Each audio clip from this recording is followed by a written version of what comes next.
स्वागत है आपका बी न्यूज नेशन में। मैं हूं आबिद हुसैन शेख। डिजिटल इंडिया में लोटा आंदोलन। आज देश चांद और मंगल ग्रह पर जाने की बात कर रहा है। हमारे प्रधानमंत्री बेटी बचाओ और बेटी पढ़ाओ की बात करते हैं। उसी देश में महिलाओं को बुनियादी सुविधा शौचालय के लिए हाथ में लोटा लेकर बीजापुर के अंबेडकर सर्कल से डीसी ऑफिस तक प्रतिभटन करना पड़ रहा है। आज देश में स्वच्छ भारत के नाम पर कई योजनाएं चल रही हैं, मगर आज बीजापुर के रंगीन मस्जिद के पास स्लम एरिया के 300 से अधिक परिवार वालों ने, खासकर महिलाओं ने हाथ में लोटा लेकर आंदोलन किया। महिला वक्फ सदस्य निर्मला होसमनी और फादर फ्रांसिस बलराज का आरोप है कि करीब 60 से 70 साल तकरीबन 400 से अधिक परिवार रंगीन मस्जिद के आसपास स्लम में रहने वाले लोग इन शौचालयों का इस्तेमाल कर रहे थे, मगर आज चंद भूमाफिया इन शौचालयों को गिराकर उस जमीन पर कब्जा करना चाहते हैं। प्रशासन चलाने वाले इतनी बड़ी शर्मिंदगी के बाद भी क्या इन परिवार वालों को स्वाभिमान से जीने का अधिकार देने में कामयाब होंगे, ये देखना बाकी है।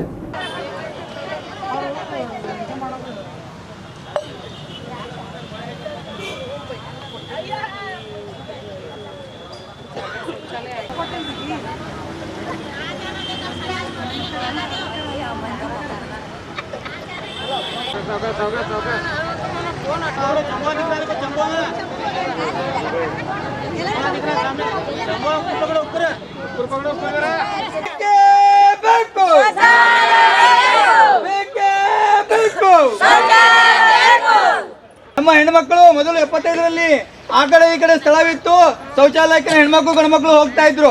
ಅದು ಮಾಲಿಕ ಜಾಗದಲ್ಲಿ ನೀವು ಕಟ್ಟಿದ್ದೀರಿ ಅಂತ ಇದೆ ಅಲ್ಲ. ನಾವು ಶೌಚಾಲಯ ಕಟ್ಟುವಾಗ ಸ್ಲಮ್ ಬೋರ್ಡ್ ಅಧಿಕಾರಿಗಳು ನಾವೆಲ್ಲ ಸೇರ್ಕೊಂಡು ಯೋಜನೆ ಮಾಡಿ ಆ ಶೌಚಾಲಯ ನಿರ್ಮಾಣ ಮಾಡಿದ್ದೀವಿ. ಆದ್ರೂ ಸಹ ಇವತ್ತು ಅಧಿಕಾರಿಗಳು ಹೇಳ್ತಾರೆ ನಿರ್ಲಕ್ಷ್ಯ ಮಾಡಿ ಅದು ಅಲ್ಲ ಮಾಲಕರ ಜಾಗ ಅಂತ ಹೇಳ್ತಾರೆ. ಇದು ಹುನ್ನಾರವನ್ನು ಮಾಡ್ತಾ ಇದ್ದಾರೆ.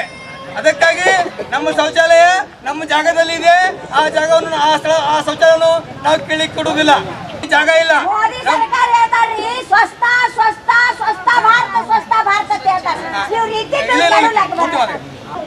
ಘೋಷಣೆ ಆದ ತಕ್ಷಣ ಸರ್ 2004ರಲ್ಲಿ ನಾವು ಮನವಿ ಕೊಟ್ಟಿದ್ವಿ ಸ್ಲಮ್ ಬೋರ್ಡಿಗೆ ಸರ್. ಕೊಟ್ಟ ತಕ್ಷಣ ಅವರು ಶೌಚಾಲಯವನ್ನು ನಿರ್ಮಾಣ ಮಾಡಿದ್ರು ಸರ್. ಅಲ್ಲಿ 3 ಸಲ ಅಳದು ಸರ್. ಅದು ಸ್ಲಮ್ ಭೂಮಿ ಎಷ್ಟಿದೆ ಅಂತ ಅಳದಕ್ಕಿಂತ ಶೌಚಾಲಯ ನಿರ್ಮಾಣ ಮಾಡಿದ್ರು ಸರ್. ನಿರ್ಮಾಣ ಮಾಡಿದ ತಕ್ಷಣ 2012ರಲ್ಲಿ ಅವನು ಒಬ್ಬ ಮಾಲೀಕ ಜಾಗ ತಗೋಣ ಅಂತೆ 2 ಪ್ಲಾಟು. ಈಗೇನು ಹೇಳ್ತಾರೆ ಸ್ಲಮ್ ಬೋರ್ಡ್ ಅಧಿಕಾರಿಗಳು, ಅದು ಕೋರ್ಟ್ನಿಂದ ಆದೇಶ ಆಗಿದೆ, ಅದು ಬಿಳಿಸಿ ಆ ಜಾಗ ಅವ್ರಿಗೆ ಖಾಲಿ ಮಾಡಿ ಕೊಡಬೇಕು ಅನ್ನುವಂಥ ನಮ್ಮ ಸ್ಲಮ್ ಬೋರ್ಡ್ ಅಧಿಕಾರಿ ಹೇಳ್ತಾ ಇದ್ದಾರೆ. ಎನಿ ಕಾರಣಕ್ಕೂ ನಾನು ಅದು ಬಿಡಿಸಲೇಬೇಕು, ಈಗ ನಾನು ಜೈಲ್ ಆಗುತ್ತೆ ನನಗೆ ಹಂಗೆ ಅಂತ ಹೇಳ್ತಾರೆ. 2004ರಲ್ಲಿ ಅವರು ಕೋರ್ಟಿಗೆ ಹೋಗಿದ್ದಾರೆ ಸರ್. 2004ರಿಂದ ಇಲ್ಲಿವರೆಗೆ ನಮ್ಮ ಒಂದು ಗಮನಕ್ಕೆ ತಂದಿಲ್ಲ ಸರ್.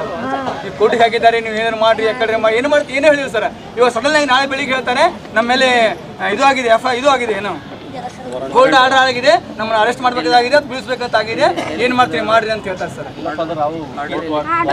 ಕೋರ್ಟ್ ಕೊಡುತ್ತಿದ್ರೆ ಏನೋ ನಮ್ಮಲ್ಲಿ ಇಲ್ಲ, ಕಾಪಿಗಳು ಎಲ್ಲ ಒಟ್ಟಿರ್ತವೆ, ನಮ್ಮಲ್ಲಿ ಏನೂ ಇಲ್ಲ ಅಂತ ಹೇಳ್ತಾರೆ ಸರ್. ನಾಳೆ ಕೊಡ್ತೇನೆ ಅಂತ ಹೇಳ್ತಾರೆ ಸರ್. ಅದಕ್ಕಾಗಿ ಸರ್ ಅದು ಶೌಚಾಲಯಕ್ಕೆ ನಮಗೆ ಸರ್ 300 ಕುಟುಂಬದವ್ರು ಸರ್ ಶೌಚಾಲಯಕ್ಕೆ ಹೋಗ್ಬೋದು ಸರ್.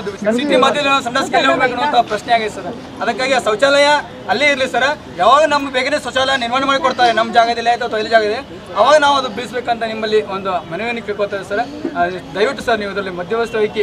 ಅದು ಇದು ಭೂಮಾಫಿಯಾಗಳು ಮತ್ತು ಭೂಗಳರು ಇದರಲ್ಲಿ ಕೂಡಿದ್ದಾರೆ. ಜೊತೆಗೆ ಇವು ನಮ್ಮ ಸ್ಲಮ್ ಬೋರ್ಡ್ ಅಧಿಕಾರಿಗಳು ಅದ್ರಲ್ಲಿ ಕೂಡಿದ್ದಾರೆ, ವಕೀಲರು ಸಹ ಅದ್ರಲ್ಲಿ ಕೂಡಿದ್ದಾರೆ. ಕೂಡಿಗೆಸಿಂದ ಈ ಹುನ್ನಾರವನ್ನು ಮಾಡ್ತಾ ಇದೆ ಸರ್. ನೀವು ಆದಷ್ಟು ಸ್ವಲ್ಪ ದಯವಿಟ್ಟು ನಮ್ಮ ಬಡವರ ಕಾಳಜಿಗಳವರದೆ ಸರ್, ನೀವು ಕೈ ಮುಗಿದು ಕೇಳ್ಕೊತೀನಿ ಸರ್. ದಯವಿಟ್ಟು ಅದನ್ನು ನೀವು ಪರಿಶೀಲನೆ ಮಾಡಿ ಆ ಶೌಚಾಲಯ ಬೀಳದಂಗೆ ನೋಡಬೇಕು. ಯಾವಾಗ ಶೌಚಾಲಯ ಕಟ್ತಾರೆ ಅವಾಗ ಬೀಳಿಸಿ ಬೇಡ ನಮಗೆ ಆ ಶೌಚಾಲಯಕ್ಕೆ ನಿರ್ಮಾಣ ಮಾಡಿ, ಒಂದು ಶೌಚಾಲಯ ನಿರ್ಮಾಣ ಮಾಡಿ ನಂತರ ಬೀಳಿಸಬೇಕಂತ ನಿಮ್ಮಲ್ಲಿ ನಾವು ಮನವಿ ಮಾಡ್ಕೊತೇವೆ ಸರ್. ಆಗಿರುವ ಸಾರ್ವಜನಿಕ ಶೌಚಾಲಯ ಉಳಿಸಿ ಮಾನ್ಯರೇ, ನಾವು ರಂಗೀನ್ ಮಸ್ಜಿದ್ ಸ್ಲಮ್ ನಿವಾಸಿಗಳು ಹಾಗೂ ವಿಜಯಪುರ ನಗರ ಸ್ಲಮ್ ಅಭಿವೃದ್ಧಿ ಸಮಿತಿಯ ಈ ಅರ್ಜಿ ಮೂಲಕ ವಿನಂತಿಸಿಕೊಳ್ಳುವುದೇನೆಂದರೆ, ಸರ್ವೆ ನಂಬರ್ 916-17 ರಲ್ಲಿ ಬರುವ ಸುಮಾರು 60-70 ವರ್ಷಗಳಿಂದ ನಾವು ಜೀವನ ಸಾಗಿಸುತ್ತಿದ್ದು 1975ನೇ ಇಸ್ವಿಯಲ್ಲಿ ಈ ಸ್ಲಮ್ ಕರ್ನಾಟಕ ಕೊಳಗೇರಿ ಅಭಿವೃದ್ಧಿ ಕಾಯ್ದೆಯಡಿಗೆ ಘೋಷಣೆಯಾಗಿ ನಮಗೆ ಪರಿಚಯ ಪತ್ರ ಸಿಕ್ಕಿದೆ. ಮಂಡಳಿಯಿಂದ ಮೂಲಭೂತ ಸೌಕರ್ಯಗಳಾಗಿ ಆಗಿವೆ.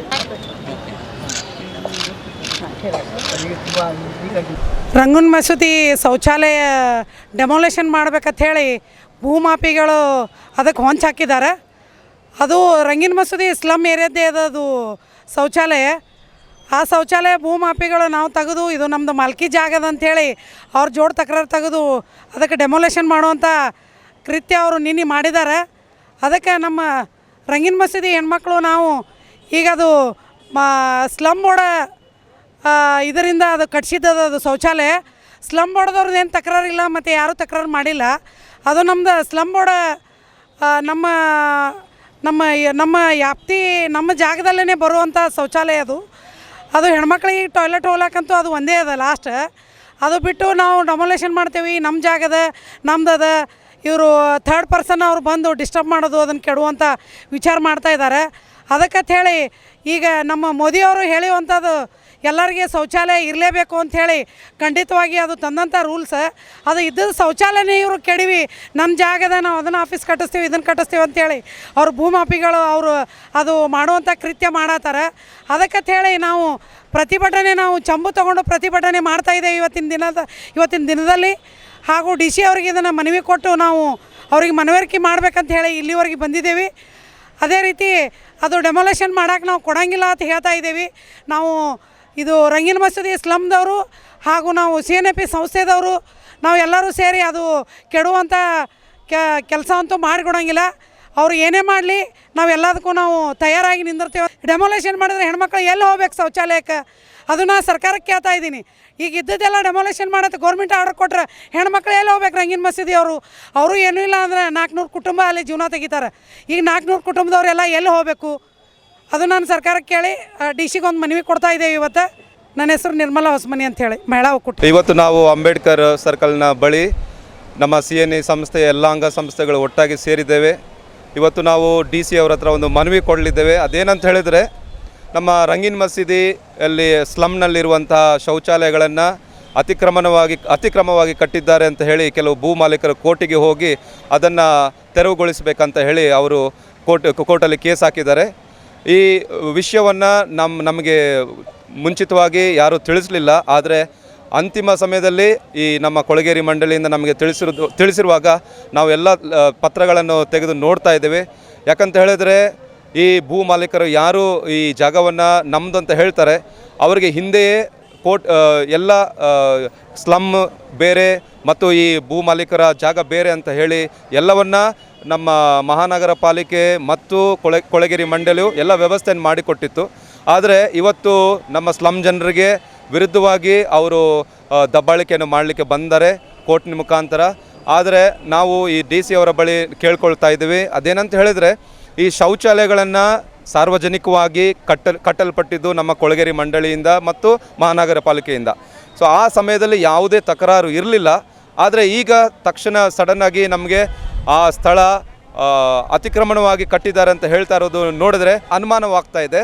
ಆದ್ದರಿಂದ ಈ ಒಂದು ವಿಚಾರವನ್ನು ನಾವು ಡಿ ಸಿ ಅವರ ಮುಖಾಂತರ ನಾವು ಮನವಿ ಮೂಲಕ ಸಲ್ಲಿಸ್ತಾ ಇದ್ದೇವೆ.